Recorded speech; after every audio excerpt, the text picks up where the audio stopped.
Right. Shall we get started? Yeah, I think we should.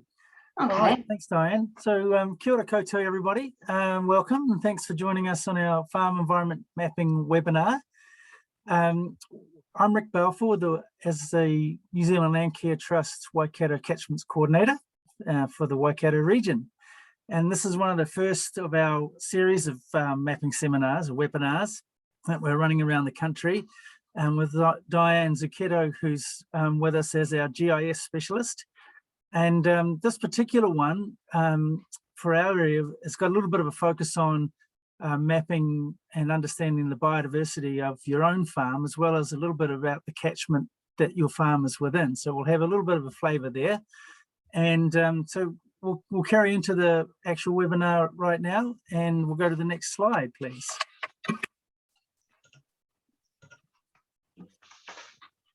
So we're lucky enough to have Sam Dunlop just down the road from me, and Sam and I have been visiting his farm a few times to look at what he's hoping to do with, in particular, the biodiversity side of his farm. So on your screen, you can see a topographical map and a red outline basically showing his farm boundary. Fairly small farm, I think it's just under 20 hectares. It's got a few interesting features on it, which we've been looking at. And he hosted a recent workshop with Dr. David Norton on looking at biodiversity and how you manage for it on your farm. So, and this is a great addition to the webinar today to have Sam listening in and his farm being part of our little case study today. So he's part of the Aotearoa Puai, which is a mouthful of a stream name, and he's interested as well with other farmers in creating a catchment group. So it'll be a really good process for anyone to come back to this webinar, which is being recorded, by the way, and see how to do it for both farm level and catchment level, which we'll focus on today. So if you could have the next slide, please. So what we've got here is the outline, and this is what we're going to focus on. Our main objective for the webinar is you to come away feeling a bit more competent and confident about using Google My Maps, which is one of the easiest tools to use for this work, and a little bit of a feature on how to identify and draw in your biodiversity features, as well as the normal things you would do for a farm environment plan, like your roads and watercourses, drains, and things that you want to plan for. So as we get started, grab yourself a cup of tea, comfy chair. You're all muted, but please use the chat box. And anytime you need to ask a question as we go along, it's great to have you here all today. And thank you for taking the time to join this webinar. Next slide, please. So I'm pretty sure most of you know what a farm environment plan is, it's recognised that there's still some uncertainty around certification and some of the regulations, and there's a new biodiversity module that's being developed by Dr. David Norton.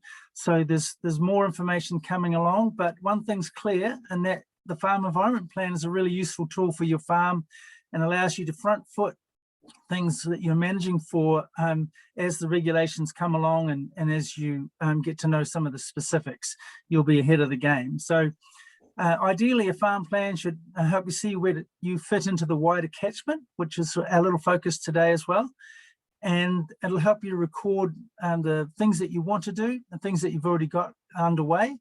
And it can tie into sort of an operational year-to-year plan, which Dianne will explain in a bit more detail how that can typically work. So I'll leave it over to Dianne to take it from here, and we'll get into the specifics of using the mapping tools. Thanks, Dianne. Thank you, Rick. So what should be in a farm environment plan? So a farm environment plan is a document of which a farm map is just a part of it. So your farm environment plan should include your farm details, an assessment of the risks from farming activities on water quality, your good management practices the farm is currently doing, and identify time-bound actions in place to mitigate impacts of farming practice on the environment. It should be written by you or the farmer, or with your input. And part of it is a farm map. So what should you include on your farm map? The farm map should identify all significant infrastructure and natural features. For example, we can start with your farm boundary, your property boundary, and then you can start mapping in your land management units or your farm blocks, the waterways, such as your rivers, streams, watercourses on your farm or bounding your farm, and water bodies such as farm dams, lakes, wetlands, riparian zones, fence lines adjacent to waterways and water bodies, stock crossings, tracks and races, and critical source areas such as overland flow paths, yards, animal holding areas, standing pads, anything that might affect water quality.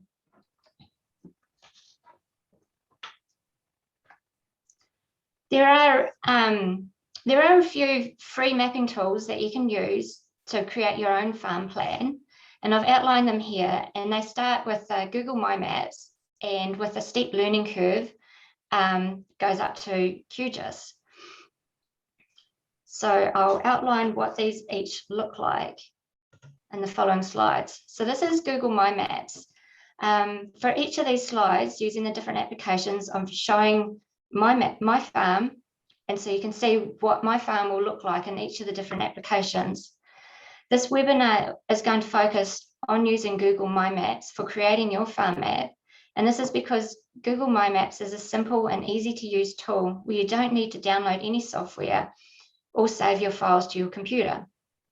All of your data is saved in Google, and you can also view your map on the Google Maps app on your mobile phone. So when you're out on the farm and you want to pull up your map, you can. It's on. You don't need to take a paper map out onto the farm. You can take your phone. If you've got mobile coverage, you can access your map on your phone. And the other reason why we go with Google My Maps is because many of you are familiar with Google Maps, and this is just using the same platform, but with the added functionality of being able to add map in your features, adding in points, lines, and polygons. However, if you want to create an accurate map where accurate locations are vital, where you can measure lengths, accurate lengths of fence lines and paddock areas, I would recommend looking at the other applications such as QGIS. Google My Maps will meet the needs of creating a farm plan that outlines significant infrastructure and natural features, and creating a year-by-year plan of action of activities on your farm. So the functions of Google My Maps: you can share your map, you can print your map, you can download features. Your map is online, and you can access it via Google Maps mobile app. You'll need a Google account, internet access, and the skill level is entry level. It's a basic application. The next step up is Google Earth Pro. This is where you can still add, edit your features. You can still save your map as an image. You can email your map, print your map. You can also import data from different formats, export your data to a KMZ or a KML, and you can view your map in 3D. So you can see the subtle differences from here. You can see this little ridge line of my farm, whereas in the previous slide, you can't see, it's a flat map, it's a 2D map. So in Google Earth Pro, you can see your features in the 3D. Skill level is basic to intermediate. You can take it, you can make it as complex as you like, or you can just use the basic functionality. However, you do need to download the application onto your computer. You need internet access so that you can view the satellite image, and all of your files are saved on your computer. ArcGIS Earth is similar to Google Earth Pro in that you've got the map is in 3D, and you can add and edit features. You can save map as an image. You can email your map, print your map, and import data from different formats. These separation point between ArcGIS Earth and Google Earth Pro is that a lot of the regional councils on their mapping platforms use ArcGIS, which means that you can add, say, the regional plan data feed into ArcGIS Earth and see how that relates to your farm. Because the regional plan might have restrictions around stock exclusion zones or fencing of your waterways, or you might have some interesting biodiversity layers as well. So that's pretty cool too. So with ArcGIS Earth, like Google Earth, you need a computer download, you need internet access, and the skill level is, again, basic to intermediate. And the more advanced application is QGIS, and you can see straight away just by looking at it, there's so many different tools, there's different menus. The map looks completely different in the look and feel of it. With QGIS, you need a computer download. But again, with QGIS, your map needs to be built from scratch by adding each layer to the map. So the concept of QGIS is much like a Word document. When you open up Word, you have a blank screen. When you open up QGIS, you have a blank screen. You then need to compose your map, much like a Word document, except you add your data rather than words. I hope that explains the complexity on how to create your map in QGIS. It's a powerful application enabling you to add and edit features, save map as an image, print map, import and export data. You can also add LiDAR data, so the regional council might have LiDAR data over your farm area or your catchment area. If you've got a drone or your children are pretty, handy with a drone, you can import your drone aerials into QGIS, and you can add data feeds and web services, much like GIS Earth.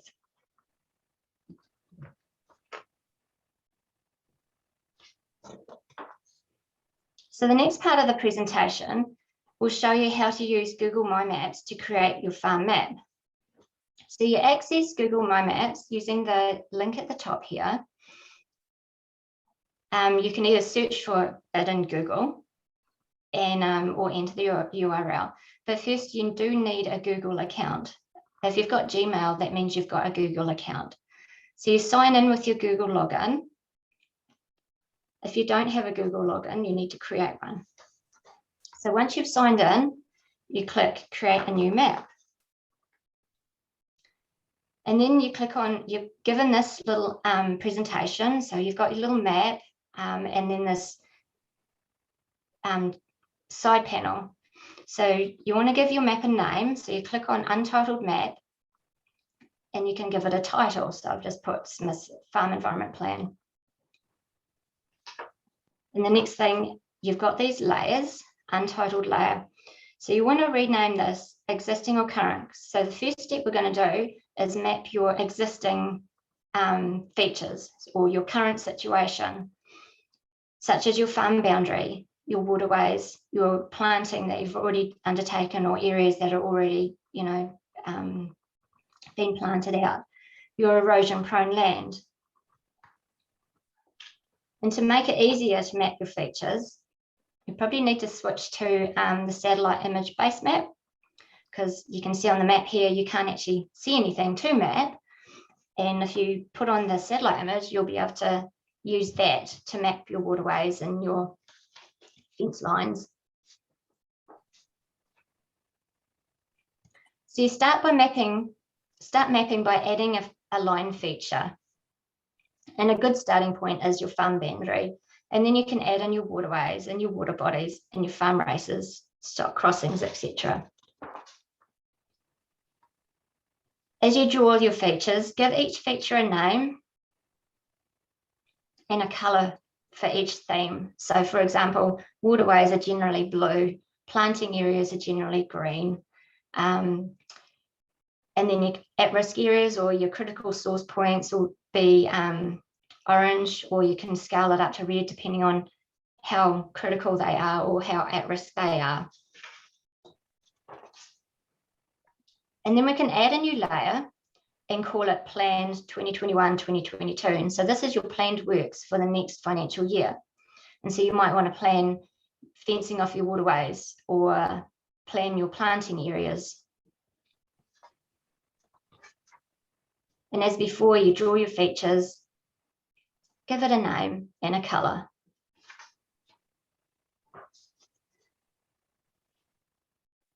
So Google automatically saves your map online and any changes to it as you go. And it's saved into your Google account. If you want to back it up, you can save your data to your computer using this export to KML, KMZ. And this makes it easy for you to email your KMZ, your data file, to a third party if you wish. And you can also use this file, KML, KMZ, to input your map into Google Earth Pro, ArcEarth, or QGIS, or any other mapping application if you decide that Google My Maps isn't going to fit your needs. You can print your map to PDF for your records and to include into your farm environment plan. But bear in mind, the printing is kind of hit and miss. Some of the features don't come through. So it might be easier to actually open up Word and then just do screen capture of the legend and your map and compose it in Word, which is a bit clunky and it's a bit unfortunate that that's how it is. But I'll show you the limitations of this in the demo. You can share your map. And this allows other people to see your map as you see it and contribute to your map. So when you share your map, I would recommend enabling the enable link sharing and sending the link to who you want to view your map. This means that anyone with the link can view your map. I strongly don't recommend you ticking this bottom box, which will enable everyone to see you, everyone on the internet to see your map. So you want to keep it private to some extent and share it with who you want to share it with. So the next step, so that was Google My Maps. So Rick has asked me to show you how you would access catchments. How would you find catchment boundaries to be able to add them to your map?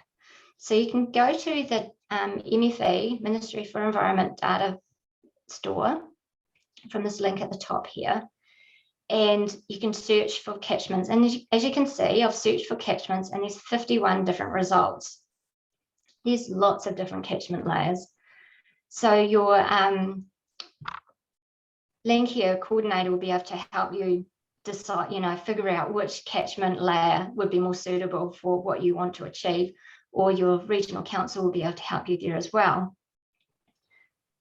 So to view your farm within the context of your local catchment, you can either delineate the catchment boundary yourself or import the boundary layer using these MFE data. The other thing is, as like Google, to be able to download data from MFE, you do need to create an account. So for today's exercise, you can find the catchment in the River Environment Classification Catchment Order 3, which is here. And you can see there's a little catchment here. And I've drawn a little a box crop because I only want that catchment. So this is important. So when you do find your catchment, you do want to draw a little box crop around it, as it makes the file size smaller and allows the data to be imported into your map.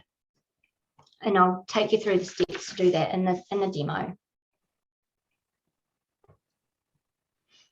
So when we go to import, we would add a layer and then import, and then we get up this little box that says where's your file, and you put your file in there and import. So again, I'll show you how to do that in the demo.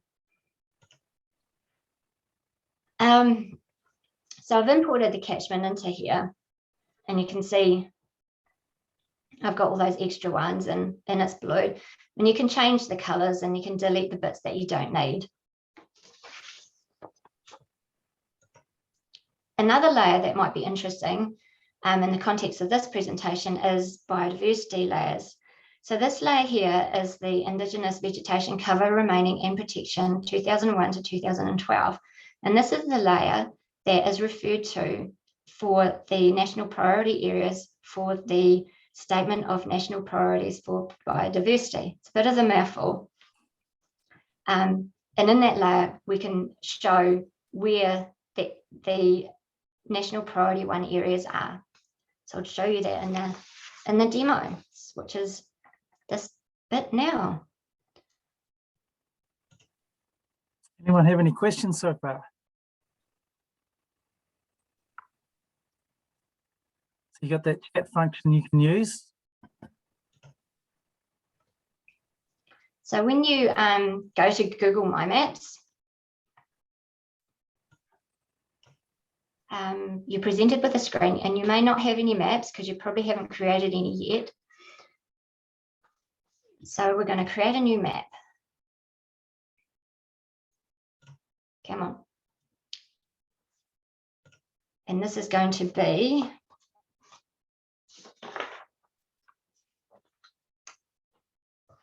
I'm going to give it a name.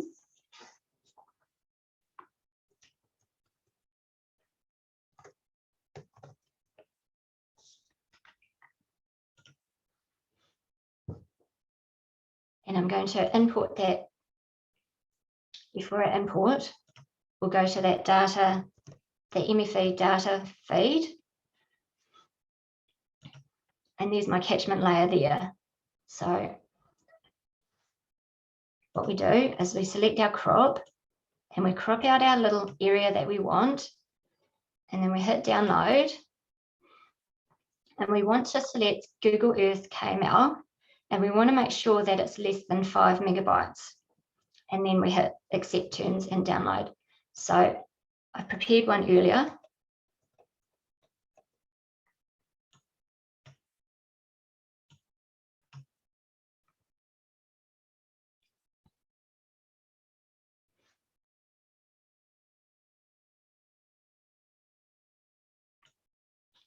So this is the catchment we want. So I'm going to change the styles to uniform. And what we can do here is I can click on all these surrounding ones and delete them because I don't want those ones. And it just makes it a little bit tidier.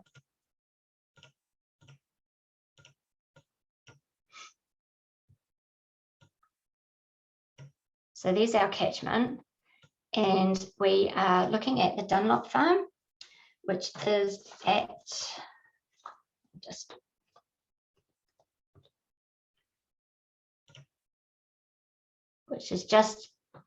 there. So it just falls outside the catchment I downloaded. In fact, I'm going to delete that one. And I'm going to import it again because there was a neighbouring catchment there that I deleted.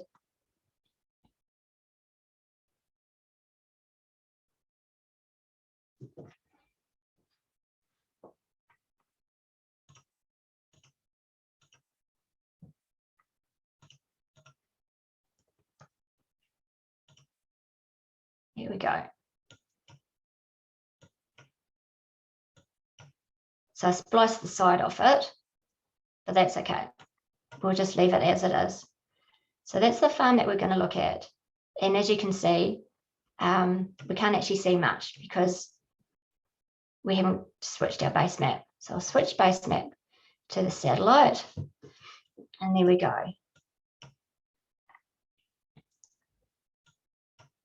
So now I can see where we are. So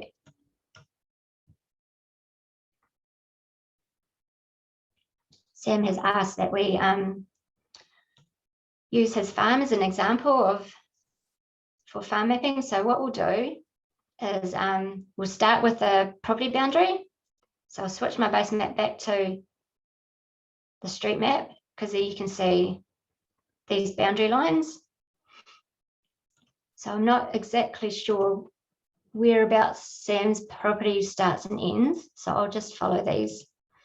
So you can see I selected the add draw a line tool. So I'll just draw a rough boundary just so that you can get the idea of how this might work.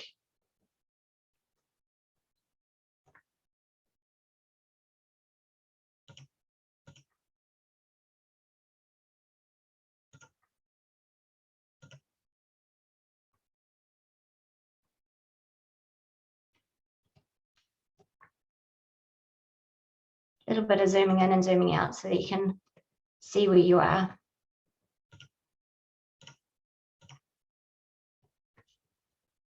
So I'll just take that down to the river.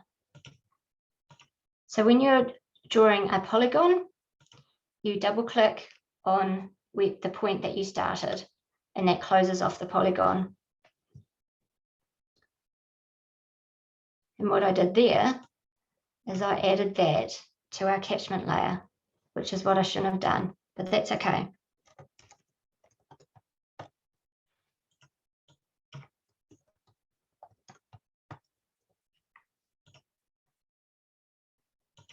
And I want to give that a black outline.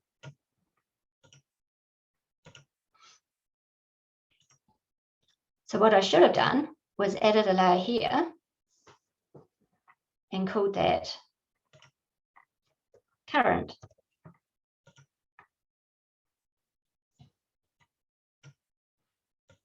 And put the property boundary in there. So we'll just do that.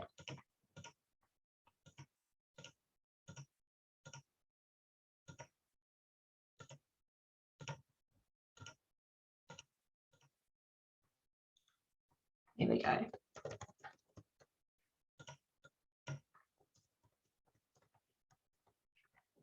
Save that. Now, in here, I'm going to delete that one.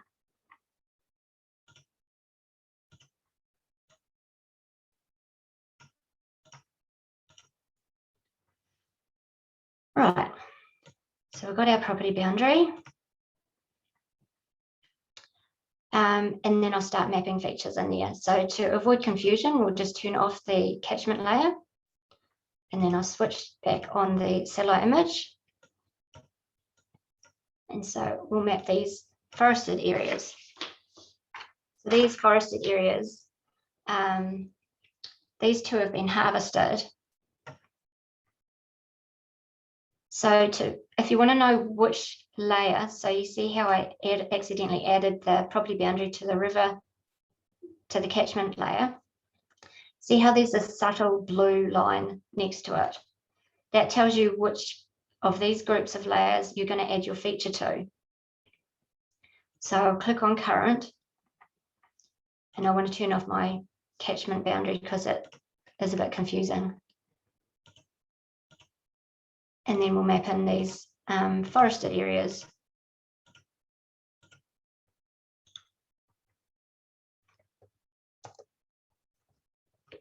And so that might have been harvested last year. So we can say it was harvested last year, and we can change the color as well. It was 2021. 2021? Yep. In the last month, in fact. Oh, right. So we can go back and we can edit it. 2021.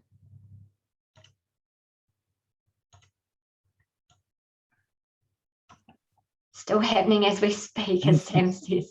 Yeah. So we'll do the same down here.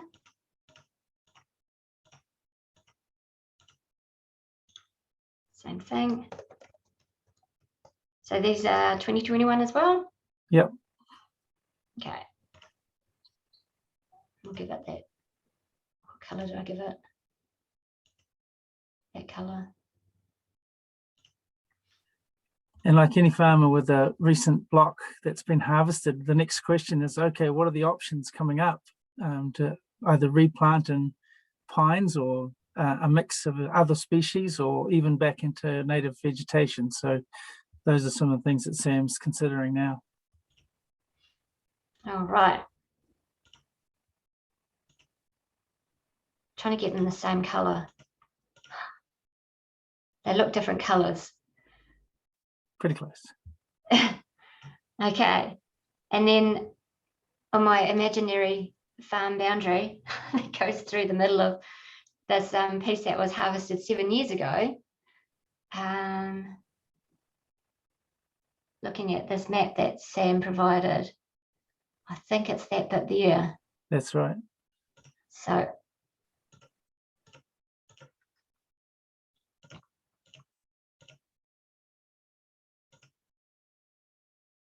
Oh, I've gone too far. After that skid side will probably work.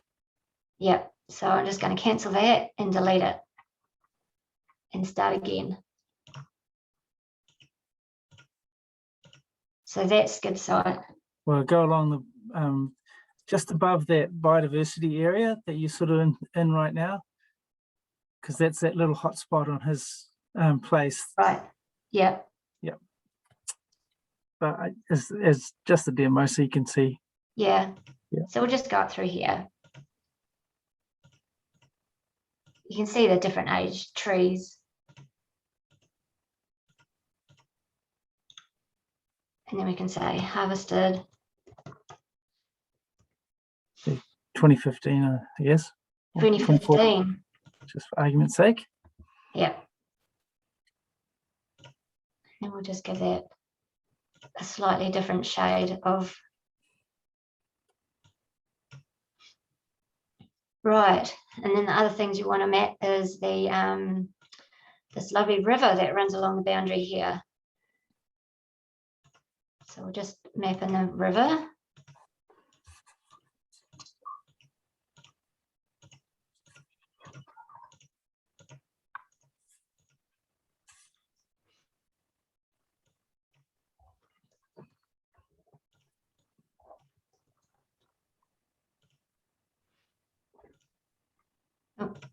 And because it's like a substantial river, I'm going to make its line a bit thicker.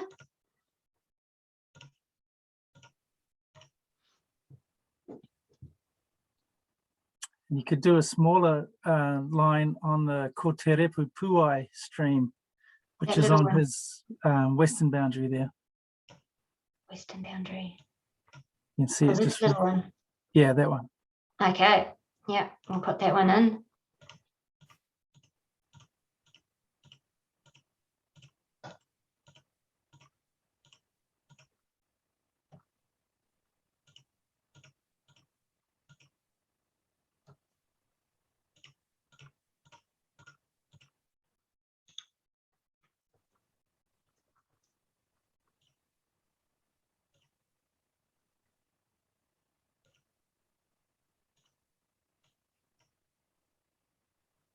So you can see that one's hard to see. So I'll just thicken it up a little bit.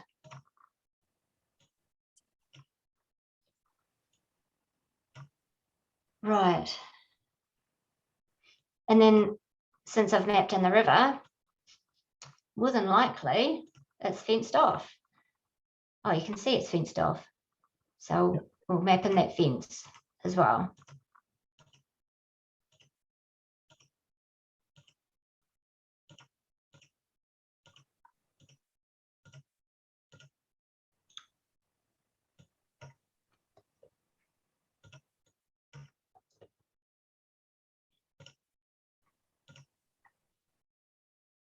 So you can map in your management units, paddocks, anything that you like really, that helps your farm operate, and anything that you like to, help plan your activities in the future. So that's our current. So we'll add another layer. I'm going to call this one future, or planned actually, for the next financial year. And we'll turn the current off. So what we might do, there's this little biodiversity hotspot down here. So what we might do in the next financial year is fence that off. So I'll make sure I've got the blue line there. So I'm going to add features into it. So where was that? That was there. This is our little biodiversity hotspot, isn't it? Yeah, you can see there's a pond in there and plantings.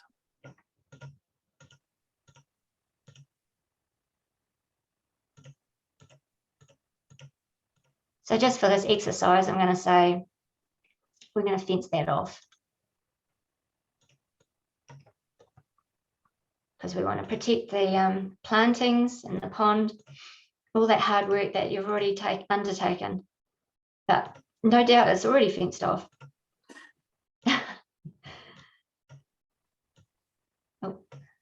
So So you can fiddle with the transparency. So if you want to, see your features, you can give it a solid fill, but further to the right, the more see-through it's going to be, the more transparent. And the same with your border width. If you go to the right, it becomes a lot thicker, a lot thinner. So I kind of do a happy medium. And you could show how you can see the length of the fence and the area within. Yes. So, this, I've just done a fence. So I haven't. Okay, so the fence is 388 meters long. So I click on the feature and it tells me that the length is 388 meters long and it's containing half a hectare of land. Right. And you can also add little notes in there. So you can say, it might be, why are you putting a fence there? And you might say, to protect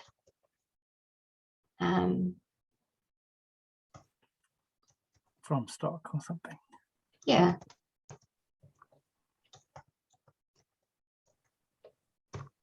And then you can also say, okay, you can change the fence and you can say it might be a 8-wire, depending on what stock you've got. You might have sheep, so you might need an 8-wire, post and batten fence, or if you're just running cattle, you could get away with a 3-wire post fence.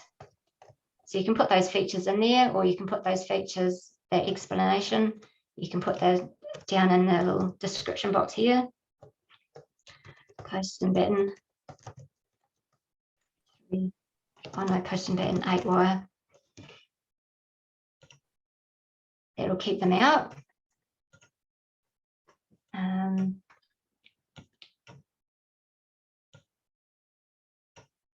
so you've got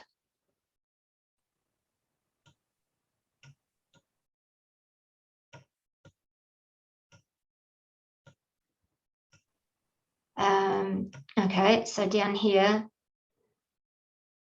Yeah, there's a drain there that used to be a meandering stream, and Sam's potentially going to look at extending the width of that buffer along the drain out from the sort of previous standard of a ½ meter out to maybe 5 meters. So that could be in the plan for next year, is to realign the fence, or at least one side of it, and create a little planting project. So you could put that in there.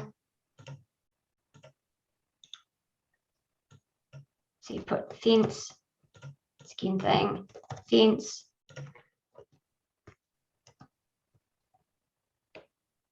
Realign fence. And because I've got my fences yellow, I'll just stick with the same theme. And I was just thinking, like, to get the stock from that paddock to that paddock, I'm guessing there's a crossing. Yep, there's a crossing right there. Crossing just there. Oh, that's in our current, so we'll go back to our current and we'll stick that stock crossing in. The reason why I want to show, because when you put points in, it's called a marker. When you put points in, click on your stock crossing, and we'll call it stock crossing.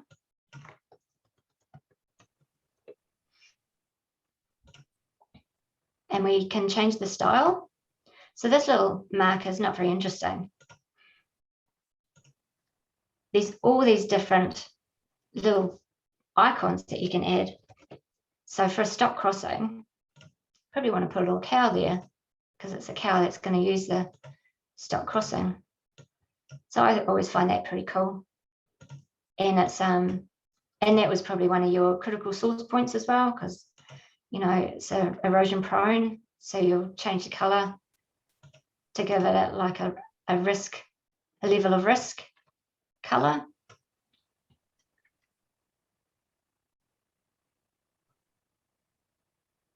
And then you might have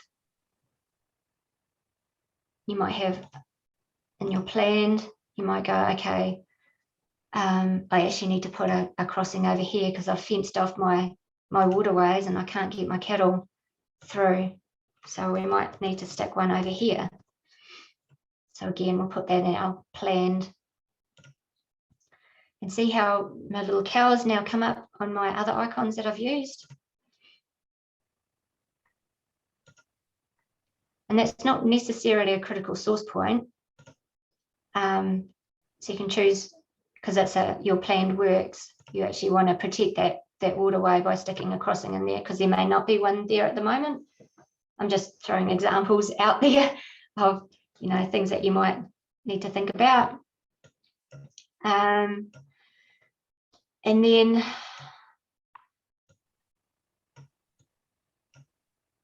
what else? So a couple of the questions I had in the previous demo was, you know, how do I measure the length of things, or how do I find out what the length of things is? So I've just put in this fence that we're going to do next year. And you see I click on it and it tells me it's 205 meters long. Another one of the questions that came up in the previous webinar was farmer had different fertilizer rates, application rates for different areas of his farm. So how would he define that? So you can add a layer in here, and you can call it your management layers, or you could put fertilizer, and you might use so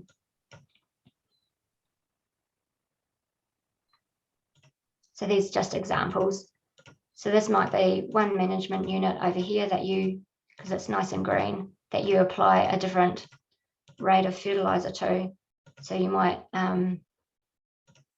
just want to map that separate.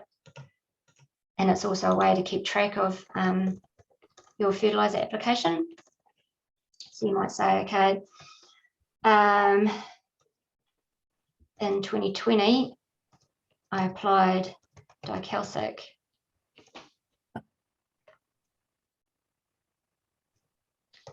at a rate of 200 kilos per hectare. And so you can go, okay, 200 kilos per hectare, how much fertilizer will I need? So there's your hectares. So it'll just simply be 200 times 2.6. So that'll help with your, you know, application rates. Talk to the fertilizer person. So turn that one off. That was just an example of different ways of using your map. So back down here, we'll go back to our plan. There was a wetland around here, wasn't there? Yeah, there, and just to the right of the farm implement shed there, below the house. A little bit further down. Yeah, in that zone. If you look at Sam's other map that I sent you. Oh, yes, I can see it now. It goes down, yeah, down around here. Yeah, it's an old river channel that wraps around a lower point.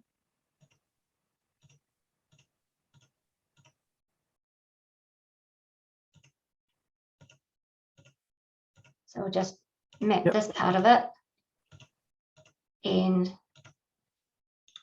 say we want to, that's a wetland. Yeah, it's planned wetland planting. Okay.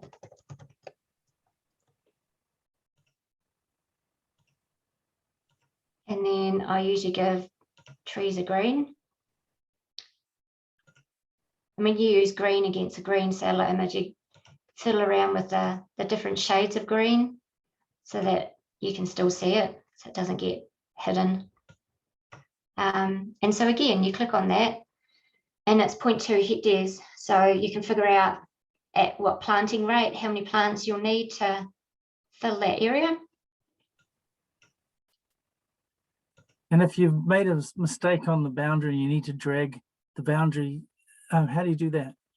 So each of these little points is a vertice, and so you can drag them out and reshape the boundary. And with these areas that I'm giving you, you know, that you can get from here, that is only going to be as accurate as your mapping. So you see how I've got like these long straight edges. It's not very accurate, but it's indicative. So this 0.3 hectares isn't going to be the accurate measure of that wetland. It will be just indicative. So if you want accurate measures, you'll need to map accurately. And to be able to map accurately, you'll need to zoom right in so you can see. So we'll just do this fence. So it's 75 meters. But if I was out here, so I know that what I've drawn is on the fence line. But if I'm out at this, wider scale, and I draw that same line, and I go, oh yeah, I think it's there, and I think it's there.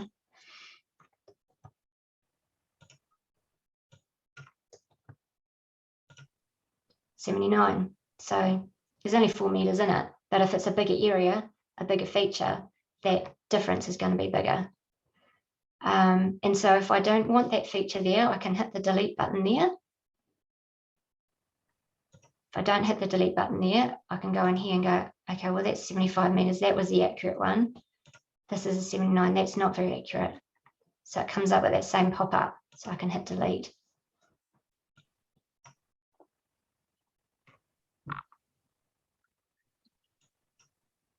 Right, and then the other thing I was going to do is show you those national priority biodiversity areas. So if we go back to MFE, you can browse data, category, environmental reporting, land, habitats, and select layers. And it's this layer here. So you do the same thing, turn it on, comes up in your little box, and then you hit download. So I've done one, I prepared one earlier.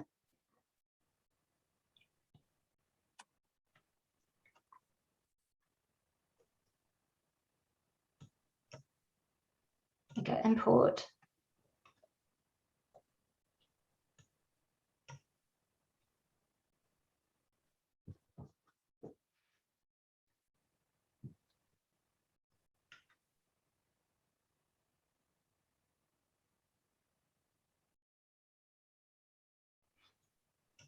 And so that's the layer. So we want to do individual styles by name, by column actually, threat classification is what we're after. And the ones that we're interested in is this 10 to 20. So the cheat way of doing it is making those transparent, ones that you don't want transparent. I'm just going to move things out of the way here because this is at the bottom of my screen.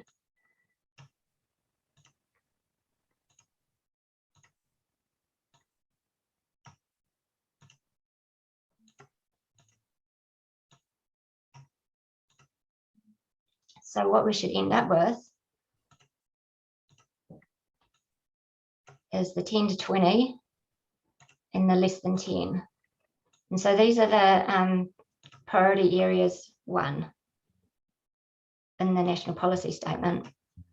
So you can see how they relate to Sam's farm. So even though I've got them, the transparency quite up there.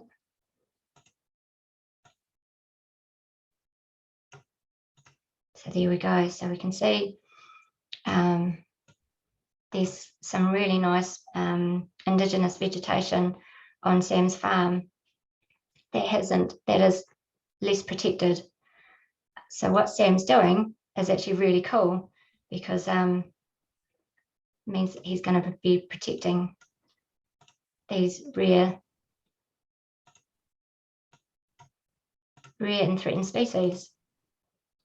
So I'll just slide that and slide that. So there we go. So we'll go back up here and we'll put on current. So there we go. So we can see Sam's farm boundary and this black line just excuse those flashing white areas. Yeah, so he's got, it's interesting how part of his plantation here is showing up as, but it's not an exact science because they take it off satellite imagery and they just need to tune their eye in. But it gives you an indication of the biodiversity of your farm. And ideally, you would talk to the council and try to verify what they were considering as, a biodiversity area. And so clearly, someone's interpreted that pine forest or a strip of it as having some features that are worth considering as special or non-pasture. And so you talk to your local catchment or catchment coordinator within the regional council and try to get a little more information about that particular polygon. Yes. So that's how to create a farm map, plus some more, how to import data, how to export data. What we didn't do, so if I turn that off, so I'll show you the when we go to export our map to a PDF. So it's an American program, so always defaults to letter, but we want A4 and we want to go to a PDF. So what it does is it creates a PDF of your farm plan, your farm map.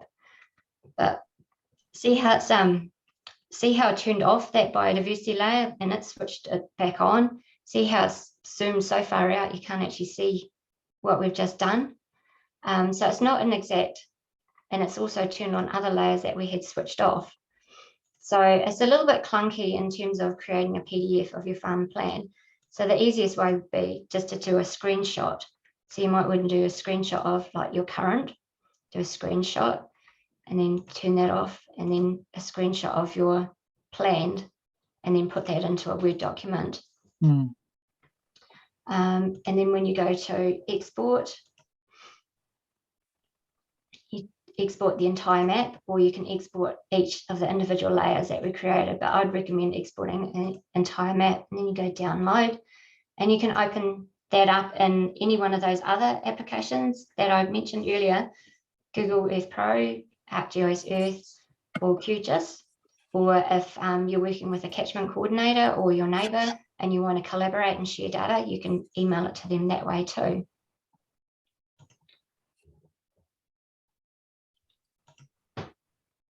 So that's farm mapping. So what we'll do now is switch back to the presentation,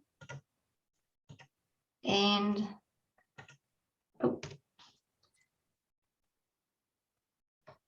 and then over to you, Rick. Oh, great, thanks. Well, that's certainly a lot to take in, and I appreciate Sam offering his little lifestyle block as a place we can demo some of the tools that are available online. And as this has been recorded, you can come back and review how we did things and certainly ask questions. And Landcare Trust folks are available to help you connect with some of the resources. There's some links in the back of the page, and also Diane's just put some up, some links on the chat associated with this presentation. And we've got a few more minutes for some questions. If anyone's got any final questions they'd like to have us answer, use the chat for that.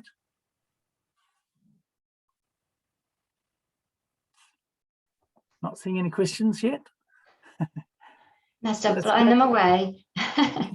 Well, there's quite a bit to it, but it's a matter of getting started and using Google Maps to get you familiar with the sort of mapping tools, and then possibly working with whoever you have assisting on the farm environment plan side of things, help you get involved to make that map exactly what you need for your farm environment plan. So that's about all we've got time for, and so I'd just say thanks for your time today, and enjoy the rest of your day, and please be in contact if you need help.